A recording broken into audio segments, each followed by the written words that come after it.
দাদু তোমার মাদ্রাসায় যাওয়ার সময় হয়ে গেল, পড়তে যাবা না? আমি ওই হুজুরের কাছে পারবো না, ওই হুজুর খালি ভুল পড়ায়। কি বলো, ভুল পড়ায় মানে? চলো তো আমার সাথে। এই আয় এদিকে আয়, হুজুরের সাথে বোঝাপড়া আছে। এই হুজুর, পড়া থামান। তোমার উপর ভরসা করে আমার নাতি ছেলেকে পড়তে দিলাম, আর তুমি নাকি ছেলে পেলে ভুলভাল শিখাও। কি বলছেন আপনি? আপনার কোনো জায়গায় ভুল হচ্ছে। না না, তোমার কোনো কথাই শুনে হবে না। এই তোমরা সবাই ওঠো, এই হুজুরের কাছে পড়লে তোমাদেরকে ভুলভাল শিখাবে।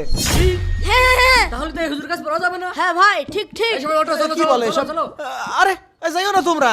ওরে আল্লাহ।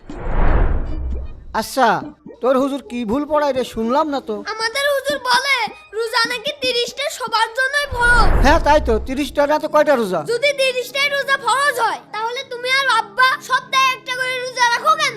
হ্যাঁ, আরে তুই করেছিস কি? রোজা তো 30টাই ফরজ। কি? তার মানে হুজুর ভুল না, তোমরাই ভুল। সি দাদু সি। বন্ধুরা, আজকে কে কে রোজা রেখেছে কমেন্টে অবশ্যই জানাবে।